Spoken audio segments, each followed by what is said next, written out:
Welcome to the Living Consciously TV show. I'm your host and moderator, Coach Steve Toth, and our theme today is spirituality, which is one of our 7 life balance pillars, as we call them. And those 7 pillars are health, our relationships, our personal finance, self-growth, as well as our environment, our careers, and our spirituality. And we are prepared to have one of these shows every month to have you get access to what we mean by life balance, which is something that we use in this TV show as the basis of our work. So let me introduce you to our expert spirituality panel, going clockwise, starting from the bottom left with Jane Eileen Cohen. She's our spirituality expert, and she's joining us from San Diego. Welcome, Jane. Thanks, Steve. Hi. Hi. And right above Jane is Helen Kerrison. She's our self-growth expert, and she is joining us from Belgium. Welcome to the show, Helen. Hi, Steve. Hi. And then next to Helen to the right is Ninon de Verderosa, and Ninon is our self-growth expert as well, and she's joining us from Los Angeles. Welcome to the show. Thank you, Steve. This is great. Wonderful. Awesome. And then right below Ninon would be Jamie, and it's still Jamie, but it's only her voice. Hi, Jamie. Hi, Steve. Hi. Jamie Lerner is our self-growth expert, and she's joining us from Chicago. And that's what happens when the internet goes. Then we connect with phones. Awesome. So let me just tell you how the show is going to go. In our first segment, we're going to be talking about what is the Living Consciously show is all about, and all of us will be sharing with you from our own perspective. And then the second segment will be what are the issues and problems with spirituality in the world today. And then in our third segment, we'll be talking about what are the potential solutions. So let's begin with our first segment, which is what is the Living Consciously show is all about. And let's start with, let's see, Hollywood Squares. Let's start with Helen. Okay, it's me. The Living Consciously show, for me personally, or in terms of spirituality? From your perspective, what does the Living Consciously show mean to you, and what are we creating here with the Living Consciously TV show? The Living Consciously show, to me, is an amazing means of sharing about consciousness, about living more conscious lives, and it's great that we can get sort of 4 or 5 of us together and share exactly where we are coming from with all the viewers. For me, it's about sharing all that is good about a conscious life. How to live it, what we need to do, things maybe that we need not to do, how it's totally possible, how to get there, if you like. And this for me is a great way of getting that message out. Awesome. Thank you, Helen. What about you, Ninon? I think it's incredible bringing reality and bringing a whole group of women. I mean, you've got like 9 of us together in doing different segments and getting us to understand who we are, what we are, and how we can actually present ourselves and be conscious of what is really going on in this world. The world is very, very mixed up at the moment. And I think a lot of people in a turmoil with a lot of what is going on, the family unit, you've got a problem with so many things. And I think bringing this to focus, living consciously, is being a little bit in reality of what really is going on, accept it and try to sort of sort it out in your own mind and how you can understand it all and knowing who you are and how you can bring something else to somebody else and help them in maybe a predicament or even in a happy moment, and to share different moments, living a life that you really didn't know was out there to live by getting rid of all the garbage. a lot of garbage we carry around, and we don't need to carry that around. So I think living conscious and engaging all these people, I think it's absolutely amazing. And understanding yourself and other people, and hoping that we can sort of really get people out there to understand life isn't that bad. It's really gorgeous as long as we look at it consciously in the right way. I hear you laughing, Helen. I agree. Thank you, Ninan. What about you, Jane? Well, to me, living consciously has to do with it has to do with awareness. It has to do with coming into the present moment and being aware of what's actually happening in the present moment. And so I think the show, the amazing thing about this show is that it is participating in bringing more consciousness into the world, which I think is sorely needed. And that's done by sharing ideas and knowledge and experience that each of us has had. But more importantly, and it's more of a challenge, is to actually demonstrate being in the present moment with each other now. Whatever is really happening now in the moment, and respond from a place of awareness and consciousness. So I'd say that is a big challenge of how well we can do that in this show. Fantastic. And you, Jamie? I'm really excited about this show because I think living consciously is a lovely option, and I think we all can choose to tap into whatever it is going on in the moment and really just feel it and live it and share it. And I think that this show will clearly demonstrate to our audience how that's possible. So this is just, I think, just a very exciting venue, and I think people are really looking for more ways to be guided to a conscious lifestyle. So Yeah, conscious living will, I think, do just that. Great, thank you, Jamie. So for me, this is really a dream coming through because I've been involved in this work for more than 30 years, and we, humanity, have been talking about being awake and being conscious for probably hundreds, if not thousands of years.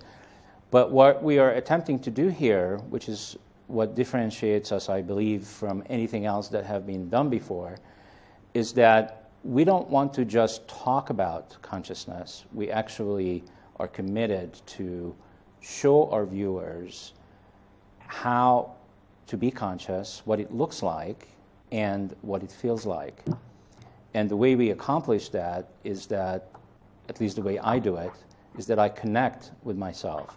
And once I connect with myself and my spirit, then I can connect with you, and I will have guaranteed to have a loving energy, versus living my present moment from the past or from the future. And most of us, 99% of us, most of the time, are recreating our present moment from the past or from the future. So this is an opportunity, an incredible opportunity, and I believe that I and the entire cast is taking a huge risk and a huge leadership in us walking the talk and actually accomplishing this mission. So thank you, the entire cast.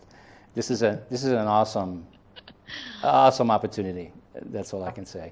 And we're still learning this. I mean, I'm learning it. You all learning it, and we're getting there. It's a beautiful unfolding. So let's move on with our second segment, which is really about what are the issues and problems with spirituality today. And I was looking for something earlier today before I came to the studio in terms of what we could use to begin this conversation that would kind of ground us and give us a way to get into this conversation and discussion about spirituality. And I believe I found it. And what I found is The 4 Stages of Spiritual Development by Scott Peck, who is the author of The Road Less Traveled. And I'm sure most of you heard of it. So I just want to go over it real quick because it will really ground us in this conversation. So Scott Peck says that the first stage of spiritual development is really chaotic and quiet, antisocial. And I can certainly relate to this myself because I went through this process. So the second stage of spiritual development is organized religion. of any form of organized religion, when we become conscious enough, when we in organized religion, which is the second stage, and we recognize that we are disconnected. The reason why we get into religion is that we feel disconnected and miserable, and we almost say, all of us probably say, God help me. And it has certainly happened with me when I got tired of being in the first stage, because it's quite lonely there. Then I have checked out a lot of different religions myself, just to see what it was like. And then we arrive in hypocrisy becomes conscious and causes rejection of external rules as the way to the truth and to God. And the fourth stage is mystical, metaphysical, of being conscious of the universe as one whole energy connecting all of us as one. So how does this land over there with you, ladies? How about, I want to actually call on Helen. It makes sense. It makes sense. For me, looking at this personally, the stages, I maybe don't recognize all of the stages as distinct stages and making a conscious choice about them. For example, the religion stage, I didn't try out different religions and search for different religions. But yes, it does make sense. It's theoretical, and I think that's as you say, it's a structure. It's something that you can use as a loose framework. But everything is so personal and so individual. You may have a very strong one stage, maybe very strong for you, and one stage maybe not very present, and that's for me personally how I sort of slot into that framework. But then everybody will be different. Yeah, I really would like to hear from Jane. Jane, because you are a spirituality expert. How does these four stages? How do you relate to them? Yeah, I more or less think those are accurate. I see that possibly more than an individual process, more as a human evolutionary process. I think the human evolutionary process has gone through stages that might be described in that way. Basically, we're moving towards more consciousness. So, let's see. For me, really connecting into spirituality was more a process of me coming into being able to tap into the present moment experience, which is becoming conscious. And the more I was able to do that, the more I have become able to connect with what I really think spirituality is. So in the very beginning, humanity didn't have enough consciousness to define things from themselves, and were dependent on it being defined from outside of themselves. And as we became more conscious, as you said, people start rebelling against, you ought to do it this way, you ought to think this way, etc. And people do, on an individual level, go through that stage and rebel, some of them, and some of them don't. So it might help, I think, for us to have a discussion about defining how we define what spirituality is, because maybe we should sort of have some idea of what we're talking about in the first place. Yes, interesting. I actually had a question about that, which is I was born in Europe, so I remember from my upbringing that the only two things existed in Europe where I was born. You were either religious or you were not. Spirituality did not exist when I was growing up. So I actually wanted to get back to Helen for a second, because I haven't been back in Europe for quite a while. So I don't know how it is today, but how do you experience it in Belgium or other areas of Europe, Helen? Do people just have, they're either religious or they're not, or does spirituality really exist there as well? It does. It does exist. There is still a very, very strong. There are some countries in Europe which where religion is very, very strong, particularly the Latin countries. But yes, it's really difficult to make a general statement about that. There is a growing awareness, I believe personally, of spirituality, and however, religion still is very, very strong in certain areas. So yes, I think it's shifting. I'm maybe not quite as noticeably as in the States. There's a very strong traditional feel to Europe.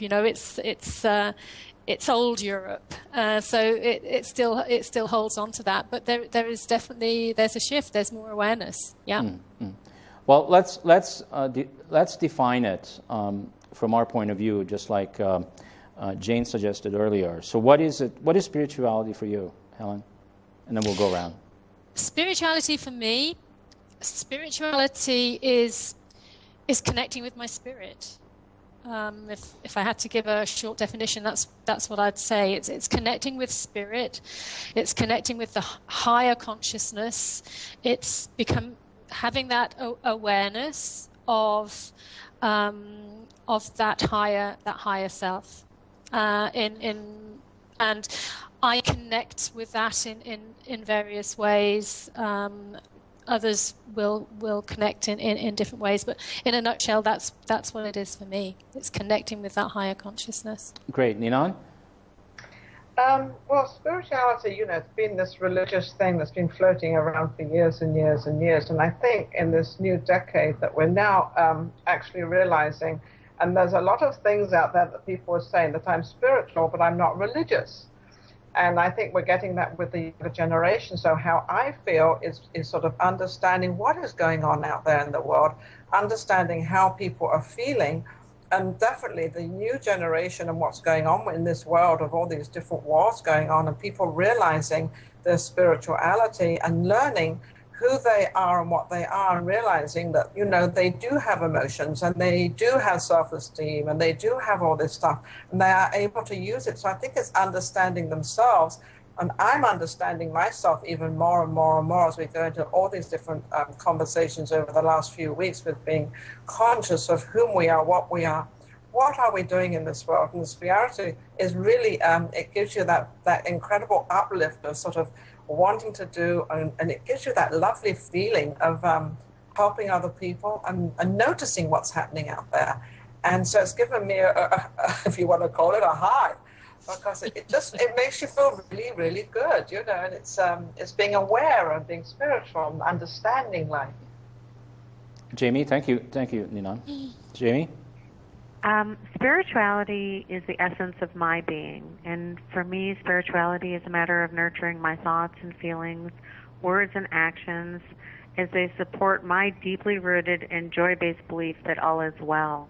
I've always known that I am my own creator, and how can I become one with myself? So for me, it's been an inward journey, and I think I feel very blessed that I grew up in an environment where we were brought up humanistic.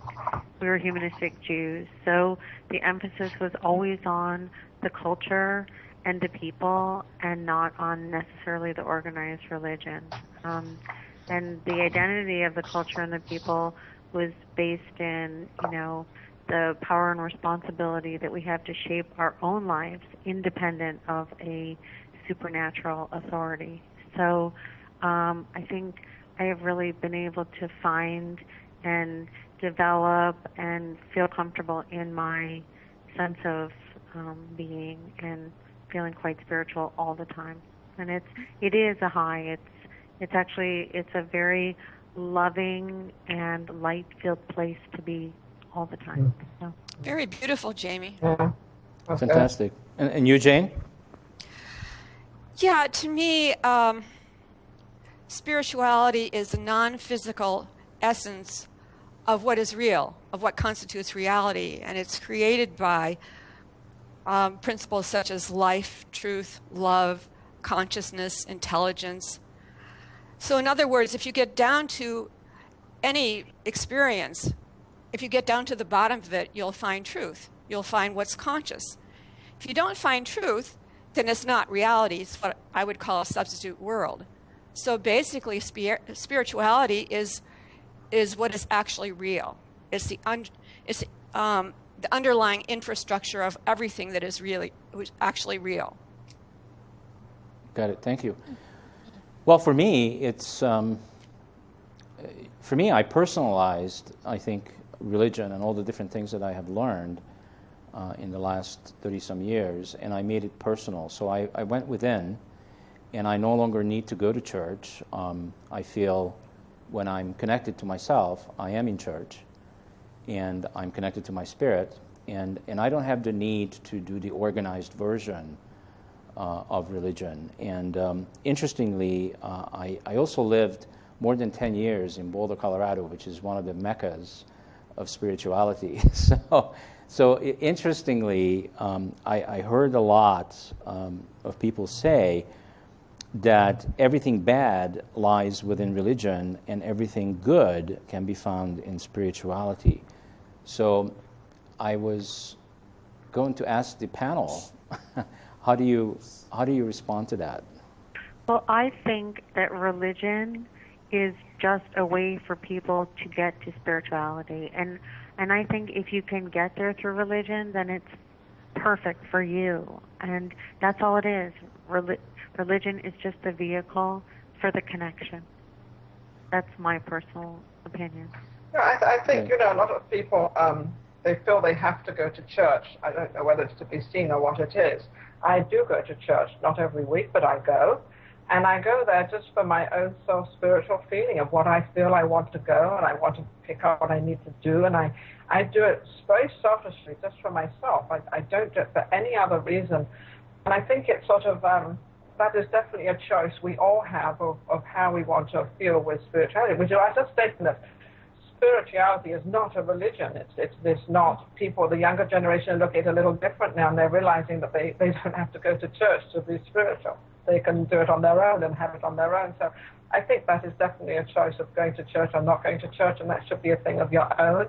And if you like to do it, great. And if you don't, that's fine. But you can still pray. You can still do all the stuff you need to do. But I think your inner feeling, you've got some people spiritually keeping it inside, and then you've got the other spiritual people letting it out and letting other people know. So you've got, that's what the world is. So I think it's someone's choice of how they want to receive it and how they want to give it. And also, is there good and bad? There's no real good and bad. There's no judgment. It's a very personal thing, and that who's to say that it's good? Who's to say that it's bad? It's what it is, and it's what it is for each individual person. They take from it what they need or are looking for at that point in time, and that may be different when you're younger and change and evolve to something else when you're older. It may not. And that's fine. That's just the way it is. So I don't think there can be any good or bad. I agree. We should not judge people on this, and I think sometimes we judge people. And my favorite thing is just because I don't get on with somebody doesn't make that person a bad person. Or it's just that we just don't get on. We just don't have the same vibe. There's nothing wrong with them. There's nothing wrong with me. We just have different ways of looking at our life and our consciousness and our spirituality. And it's something that we should not put other people down just because we don't get on with them. They just, whatever it is that we don't match or we don't talk or whatever the case may be, it doesn't really matter. But we should not judge people on that. For myself, my own personal experience is, on occasion I felt moved to go into some church or and actually even stay there on a more regular basis, not necessarily for the sermons or the teachings. Actually, I often leave before those start. But for the music or for just being in a place that seems to hold the vibration of the divine. I walk into a church that has a certain kind of energy, and I feel connected to the divine. So, and that's not sort of a more recent experience, but it's something that has happened from time to time. So, it's wherever you can tap into this higher vibration or sense of the divine. Yeah. But I can also relate to that. Yeah. But I also think that part of the issue that needs to be addressed is the issue of morality. There's sort of an interrelationship between spirituality, religion, and morality. And religion deals a lot with morality. And I think spirituality, for the most part, at least from my perspective, does not deal with morality. And I think that is a big, big confusion for people. Mm. Yes, and I think that in many ways the religious institutions, because they preach morality and then they've been so hypocritical, that people are moving away from that to a more spiritual, less judgmental, more how can I connect with my inner being, inner knowing, inner guiding self. So I think that's probably what's responsible for this movement with young people too, and seeking a higher power, a higher self. So, well, that's why they keep saying that. They're saying, we're spiritual, but we're not religious. It doesn't mean that they're knocking religion out. It means that they're just, don't bring that into what I'm thinking. And this is definitely 24% of them think this. The younger generation are growing up in a different world. But then the whole world is changing, so I guess we're all changing. Well, I actually had a number of reasons why I left, and I wanted to share that. One is, which we haven't talked about, is there's the question of, is there a God, or is there a higher being, or is there a creator, or whatever we want to call it. But it certainly does make sense to me that if there is one, there is only one. So how come that there's all these different religions and all these different gods? So how many gods are there? And it just began not make sense to me. I mean, in my gut, I just felt that there's something off here. How can we have so many different gods? And why is it that when I go into one type of church, they want to convert me to their religion? When I go to a different one, they want to convert me to theirs. So what is that about, panel? Well, I think you should sort of go in the direction of how you feel. If you feel there's one God out there, then there's definitely one God out there. But if you're going to be betrayed by somebody else's thoughts and feelings of, no, there's definitely more than one God out there, I believe there's only one God. I've always believed that and always will. Nobody drummed that into my head. I don't pray to a dozen gods. I just pray to one. And I think if you're going to start thinking of different gods, you're going to get very, very confused. Yes, there are different religions, and I think that different religions are, but of how they feel towards God. That is my feeling of how their conception of what God is, and it did this and it did that, and it's on this side. So they all have these different ways of thinking of it and talking about it and being it. But I think you need to get into your own skin, your own self, of how you perceive your perception of what God is and who God is to you. But it's not always about religion. It's like I was talking to a woman the other day, and she was talking about, she was running for some seat in the wherever, and she said, well, this her component had more money, and I looked at her and I said, listen, it's not always all about money, which means it's not always all about God. It's all about how you feel, how you perceive it, and how you understand it, and what you want to let into yourself, of how you want to live your life. Well, sorry, Jane, yeah. Okay. Go ahead. I think this subject has a lot to do with the transition from defining reality from outside of yourself to moving towards defining it from inside yourself. So most people's concept of God is very much personified. It's very hierarchical. There's God, and then there's lowly man, and there's a separation, which I think has caused a lot of spiritual conflict and problems. Whereas personally, I don't really use the word God, I use the divine, because it's divine attributes of love, of truth, of principle, of intelligence, of consciousness, which is something that everyone can tap into. It's like a medium that we're all living into, and you're either in that vibration or you're not, and you can only access it through present experience. So if it's being taught from outside, you have to fear God and you have to do it this way and that way, that, from my point of view, is not a very conscious perspective. Yeah. What I was going to say is really the way that I see it is that religion, if you're talking about religion is man-made. Right. Religion has been it's been created. It's something that has been chosen as a belief system, if you like. Yes. And so there's that separation between the sort of the man-made religion and what you're talking about, Jane, what we're all talking about, which is that sort of that consciousness, that higher consciousness, that divine essence, that energy, which transcends that. Absolutely. Yes, and I think you can have that without the organized religion. So. Oh yeah, absolutely, yeah. Is spirituality a product of American culture? How did you even ask that? I don't know. I'm English. I don't. Me too. You're not going to get out of this one. I'm astounded at the question, actually. What makes you even ask it? I mean, where does that come from? It's just a question. I know, but We should have an answer. I'm just going to get back to something Jane said before. We were talking about religion in Europe and how Italy, where it was, Helen, you said this maybe, that how, you know, in their religion is a little bit stronger than ours of that going to church. I always remember going to Italy because my husband was Italian.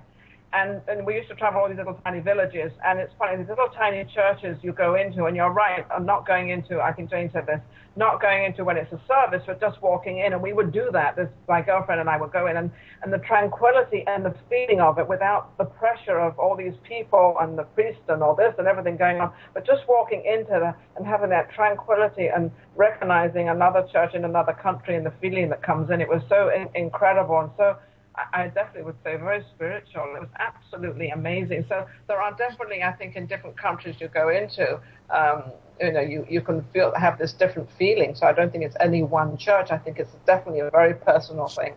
And you know what? That spirituality, that feeling, it doesn't have to be in a church. I get that feeling when I'm somewhere. I'm at the coast and I have the horizon and I have an amazing. It's in nature. It's a connection. Yeah, it's a connection, and you get it where you get it. Yeah, and anywhere. It can be anywhere. Could be anywhere. But you also have to make yourself very open to it. You have to be a very open human being and a very open person. And I think the problem, which Steve was saying earlier, that a lot of people breed on all the stuff that happened to them, and they keep manifesting this so they can never escape into the spiritual world, or they're thinking all the things that they're going to do or have or in the future, and therefore they're stuck between what went on and what's going on, and they're not living the moment of reality and really living it out then. You have to open yourself up, and I always call it like a little, your stomach, it's like a top on it, and you've got to unscrew that top and open it up and let all that stuff out and start bringing this new spirituality into it. Right. Yeah, and there's often a catalyst for that, isn't there? Yes. I actually. Something that. I'm sorry. I just wanted to respond to Jane's question because I'm sitting here and I'm going I'm just connecting to how I'm feeling about that, and instead of writing an email, 4 hours later about what I was feeling right now, I rather respond to it right now because I'm feeling it. So where the question came from, I was thinking. And the question was, is spirituality a product of American culture? And where that came from, for me, is from the 1960s. That there was a movement here in America in the 1960s where from the first time ever, people were really getting in touch with love and consciousness. The Flower Children. And it was a movement. Yes, it was a movement, and it extended through the 70s. Don't make war, make love. And that's when we grew up in the 70s, and I have to say I am a product of that time with parents who raised us in such an open and loving and allowing and tolerant environment where we were exposed to every people from every culture and every religion, and everyone was the same. And I am a product of that time, which speaks to who I am, which I feel very good about, I must say. Yes, and people publicly, made claims and stands against organized religion and authority and all those other things. So it was a freedom movement and a love movement, which I would have loved to be part of that, but I was in a different part of the world. But I think you're right about America, because America started that. They started this big love thing, love, don't hate, and all this stuff. And a lot of the religious people were totally against it and didn't like it, and they thought these were radical kids out there, and all they were doing was spreading love. And so I understand when you ask about America. To the war. Yes. Well, it was anti-establishment, which did rankle some people. Yeah, rankled a lot of them. And Yeah, I mean, so the love message, that's been around for a long time. I mean, that's been around for thousands and thousands of but years. The thing is, they made it into a movement. So, I suppose America, you could say, stands for independence. It's for rebelling against the old and bringing in the new. Well, so, not being American and coming from Europe like Helen, we look at America as the leading country. I don't know about now, but we were looking at America as the leading country of the world. So when they come out with something, it's like kind of established. They are the bigger ones. They are 10 years, 20 years ahead of us all in Europe and what we're doing. So it was a very big movement for us to see that going on and to see that happening of how America is. And they need to bring it right back right now when you see all the different wars going on in the Middle East and what's happening and this. Well, and I think what you're talking about sort of segues into the section about talking about the problems are in relation to spirituality, which is what is happening right now in the world, is that people are losing hope in a lot of direction. And I think that's sort of a crisis of spirituality. It's losing a sense of where, of the goodness or the possibility or the hope or the direction forward. And so this, to me, is a very, very important time. It's a transition time. And rather than really it being negative, I don't really see it as negative at all. What I see is that the old unconscious solutions, which is what I say in my intro, are no longer working.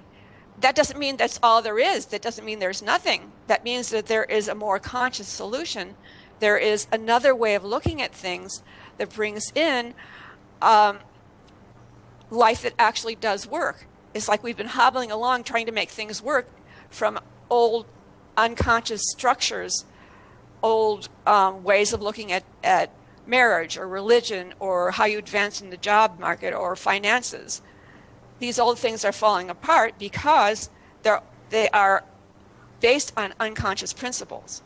So, and that brings that beautiful word you just said, the possibility. It's always possible, the possibility. You know that word, Steve, very well. It's always possible out there. Possibility of doing things, of getting out there and not hiding it all. It's always possible to do something. Just get within yourself, understand who you are, and don't put yourself down. Let everybody else do that.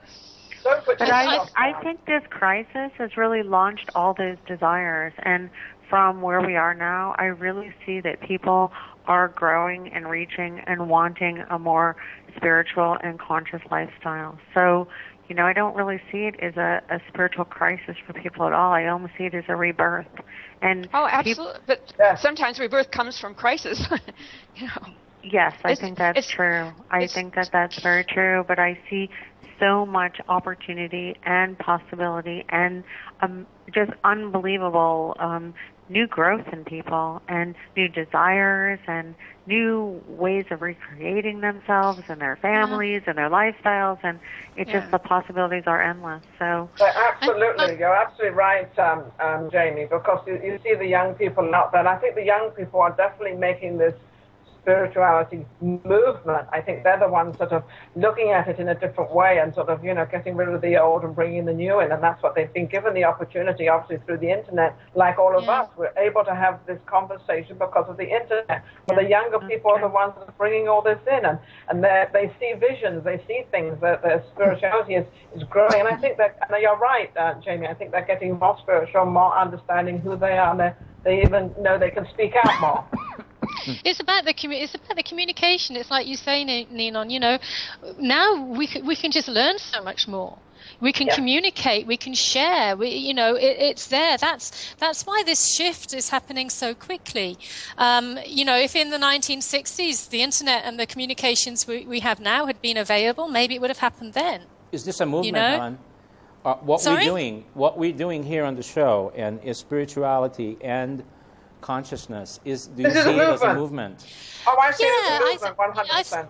Yeah, I think as much as there have been other movements throughout history, there have been so-called sort of industrial revolutions, there have been agricultural revolutions, there's been various movements, and this is one of them. Oh, you know what? I think there's a difference there, and I'm not sure about this. It just occurred to me.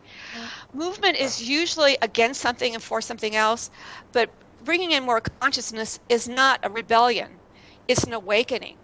So it's a whole different level of experience, which to me is amazingly exciting.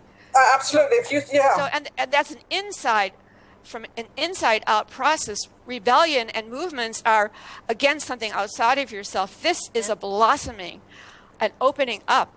It's Amazing. Evolutionary. It's evolutionary. Absolutely. I think that comes from the inside out. It's evolutionary. You have to be careful maybe with the words that we use, because words are perceived differently. Yeah. But definitely it's a shift, and it's forward moving. It's positive.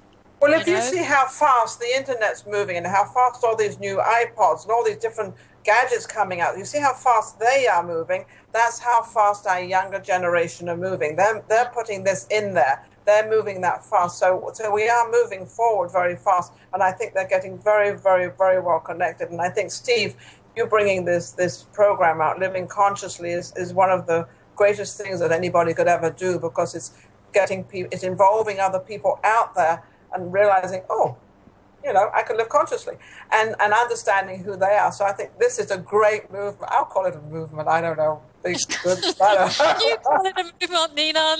Well, you see, my point is that what we're doing in consciousness is not popular yet. What's popular out there in the general public is control, deception, manipulation, fear, and force. That's what's popular. So, but you know what? I don't really know if that's correct, because if you look at the direction that we're moving in, it's really all about connecting with each other. Look at the technology. Everything is about connecting and reconnecting with each other. And that's how all the technology is and what it's moving towards. So, I don't really see like the deception and I think that there is okay, that. So Jamie, the American public watches anywhere from 6 to 8 hours of television a day. What are they connecting there? Well, you know what? There's lots of other kinds of television programming right now available to people that was not available before. And there are a lot more opportunities for programming that's positive. Many more people are interested in even the kind of programming that we're doing with Living Consciously.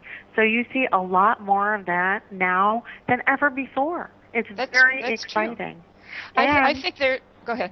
No, go ahead. Go. Yeah, I think that's true. I think two things are happening at the same time. I think there always has been a huge amount of what I would call the substitute world, which is basically people being invested in avoiding truth, which then you develop all kinds of other things that you focus on that makes you feel like you're loved or you're successful, etc., which are symbols and not the real thing. And so I'd say the world experience in general is based on that, but the growing consciousness is widespread. It is evolving. You can even see it in commercials. Commercials are more conscious now than they were 10 years ago. They talk about, and it doesn't matter why. Like, then you could go on and say, why is that and what's the agenda behind it? But I don't think that ever matters. It's just what is, not why. I think it is. But I also think what we're all doing now? We're all connecting, but the funny thing is, we're all connecting alone. We're all going through the technical side of life, and we're all doing this alone. All of us are sitting in our offices or wherever we're sitting, but it's amazing. We've got like two things going here. We're connecting alone, but at the other place is we've never been connected to so many people through LinkedIn, through Facebook, through YouTube, through all these different programs that come out to get connected. So we're all getting connected, but not connected. We're connected but disconnected. Well, I think that we're connected. That it's a new revolution. I think everybody's beginning to understand it and how it all works, but it's very new. What does that mean to you, Ninan? what you just What said. does that mean to me? That I don't have enough time to answer all these people on my computer. It's a lot of work, a lot of people out there. I've met some people that are absolutely incredible that I would never have met before. So I've become very open, very spiritual, understanding people, understanding myself, being very conscious of actually being very conscious of what I put out there now, rather than just writing something down. I'm now going to realize that actually when I write something down, that's going to go to the world, not just one person. A lot of people are going to read it. So I think it's making you very conscious of what really, really is out there in the world. And I've traveled a lot and done a lot, which is very fortunate. But at the same time, and this is in a different way. This is in the 2011-12 where we're going. We're doing it all in a different way. Yeah. And it means good to me. It means answering your question, yes, I love it. It means you get to the masses, you know. Yes. You get to have an impact and an influence way, way, way beyond, you know, anything that we could have imagined even sort of 10, 15, 20 years ago. Absolutely, absolutely. So And I think it's to be very huge.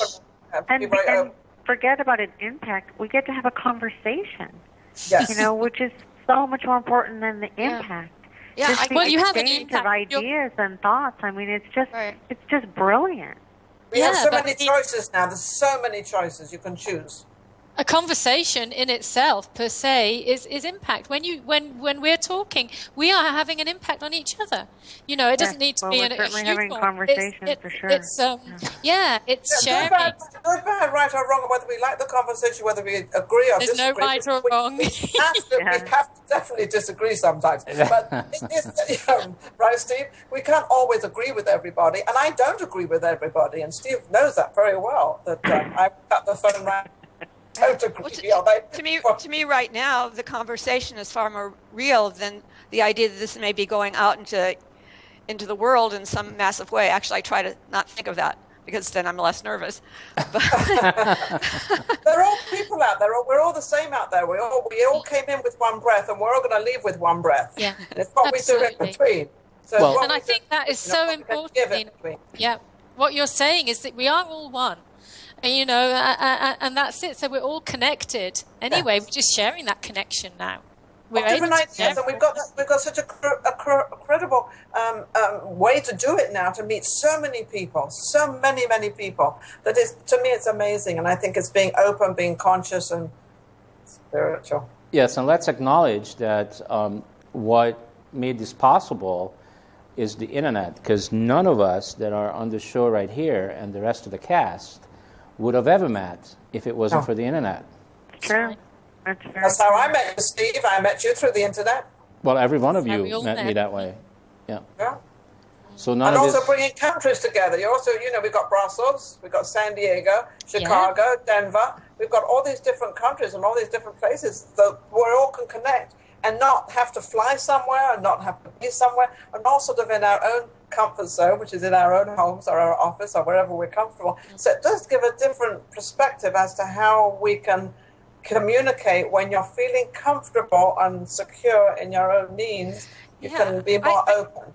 I'd like to take a look at something, and actually Nan brought it up, and I don't really know the answer to it, but there is, as you said, more isolation on one hand while we're connecting with more people on the other.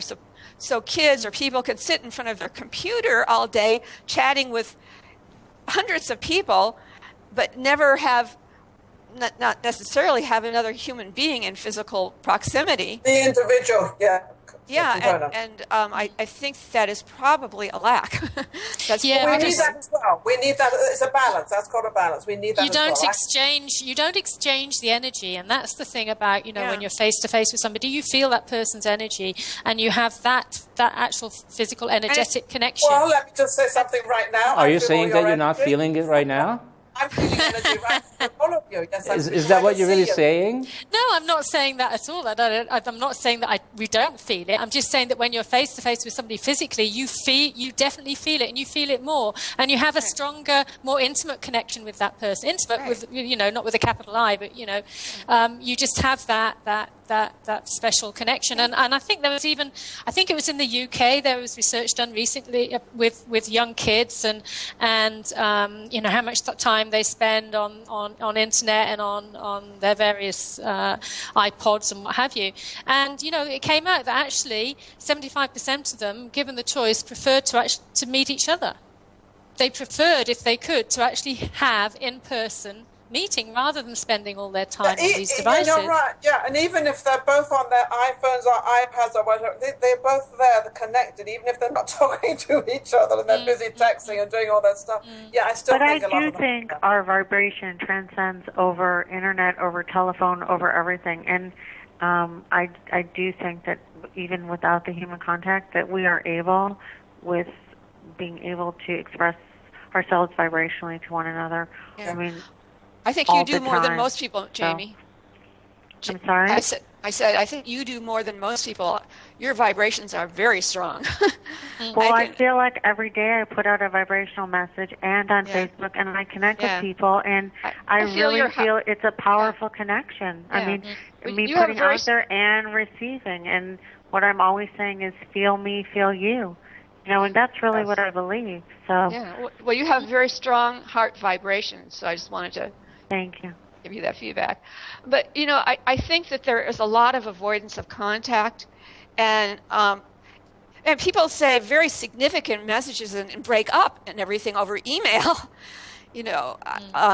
Hopefully I wouldn't do something like that. But that hasn't happened to me yet. So no, but I hear about that all the time. Counseling practice, and it's less risky. Less risky to talk to someone over the internet or over even the phone. Well, the phone is not quite as impersonal as over the internet. And so I think that people call if they're going to cancel an appointment. Often, rather than call me and face, my response immediately, they pop me an email, not knowing if I'm going to see it or not. It's sort of it's less risky. And so I think that's an issue to pay attention to personally. Well, I think to have a balanced life of doing it all. I mean, meet people, go out to dinner. I do that. I meet people. I do work outside. I do a lot of work inside. And I think that is making a balance of your own life, of what you feel, how you feel, and how it's comfortable for you. I'm a Gemini, so I want to be out. I can't be locked in the home all day long. I got to be out, talking to people, whatever. I'm even, I have to do that. So I think it's your own comfort zone is where you go and what you do, and I'm comfortable with a lot of it.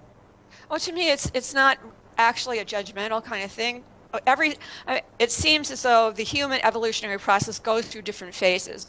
We go, blasting in one direction and then go out of balance and then blast in another direction. So, and that's the same thing about the me generation. Everything is about me. Well, that's sort of the other end of the pendulum of everything is about them. And then, so this thing of whatever's happening with the internet, I think it is probably getting out of balance in some ways, but it's a part of the human process. And we're not going to stop it. There's no way to stop it. That was interesting what you said about, it's all about me and then it's all about them. And I think that what's happening now is it can be about me, but not at the expense of them. And right. I think that's the difference. Before it was, okay, if I win, that means you lose. Well, yeah, it's the difference between whether change happens, as I was mentioning before, out of rebellion, which is still in relation to the other. Well, if you're rebelling against someone, they're still the center of your world. You're just doing it again. Yes. Just right. On a lighter note, there is a Bible app for the iPad. That's a lighter note. Okay, ladies, that's really all the time we have for today. It's been an awesome discussion and conversation about spirituality. Many thanks to our viewers as well as our cast and our technical crew behind the glass, especially Anne. And don't forget to go to www.livingconsciously.tv and vote for our shows. And the more you vote, the more our shows are being played on 3 different channels here on Comcast. Also, we want to make a request of you, a strong request to interact with us at our website by leaving comments or join our free membership site to interact with us more privately and with our cast members. All you have to do is sign up to join our mailing list, and you will become a free member of our membership site at www.livingconsciously.tv. Thank you all. We'll see you next time. Thank you, Steve. Okay. Thank you. Bye. Thank you. Bye.